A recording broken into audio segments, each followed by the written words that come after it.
விடுமுறை தினத்தையொட்டி திருச்செந்தூர் முருகன் கோயிலில் பக்தர்கள் அதிக அளவில் குவிந்திருக்கின்றனர். இது தொடர்பான விவரங்களோடு செய்தியாளர் சுடலைமணி செல்வன் இணைந்திருக்கிறார். சுடலைமணி செல்வன், அதிக அளவில் பக்தர்கள் குவிந்திருக்கக்கூடிய சூழல்ல கோயில்ல என்ன மாதிரியான பாதுகாப்பு நடவடிக்கைகள், குறிப்பாக கடற்கரையில புனித நீராடுவாங்க, அங்கு என்ன பாதுகாப்பு நடவடிக்கைகள் எல்லாம் மேற்கொள்ளப்பட்டிருக்கு?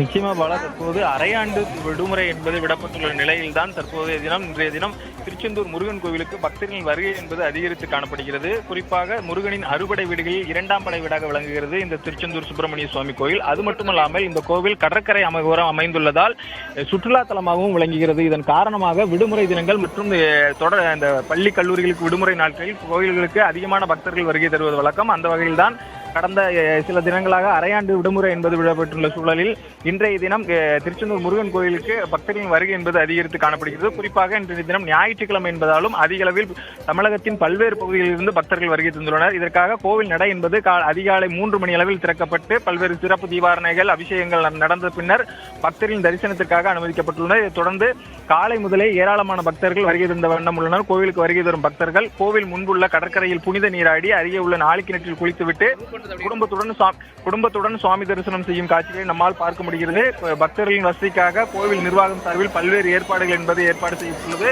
குறிப்பாக குடிநீர் வசதி, அதே போல் கழிப்பிட வசதி என அனைத்தும் செய்யப்பட்டுள்ளது. மேலும் பக்தர்களின் பாதுகாப்பு வசதிக்காக ஏராளமான போலீசார் பாதுகாப்பு பணியில் ஈடுபட்டு வருகின்றனர். இதன் காரணமாக பொது தரிசனம், 100 ரூபாய் கட்டண தரிசனம், அதே போல் மூத்த குடிமக்களுக்கான சிறப்பு தரிசன வசதி என அனைத்திலும் பக்தர்களின் கூட்டம் அலைமோதி காணப்படுகிறது. பாலா, விவரங்களுக்கு நன்றி சுடலைமணி.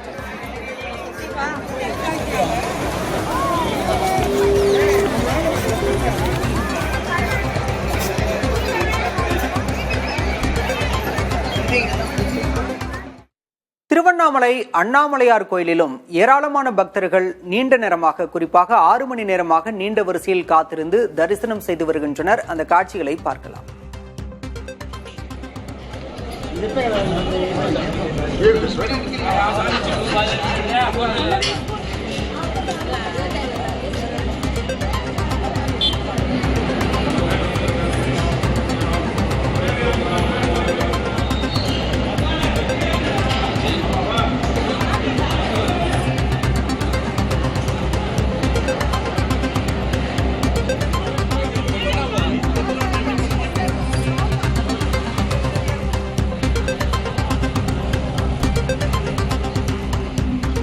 திருவண்ணாமலை அண்ணாமலையார் கோயிலில் பக்தர்கள் சுமார் 6 மணி நேரமாக நீண்ட வரிசையில் காத்திருந்து சாமி தரிசனம் செய்து வருகின்றனர். விடுமுறை நாட்கள் மற்றும் பள்ளி விடுமுறை நாட்கள் என்பதால் அதிக அளவில் பொதுமக்கள் சாமி தரிசனத்திற்காக குவிந்திருக்கின்றனர். இதனால் கோயில் நிர்வாகம் சிறப்பு ஏற்பாடுகளையும் பக்தர்களுக்கு செய்திருப்பதாக தகவல்கள் வருகின்றன.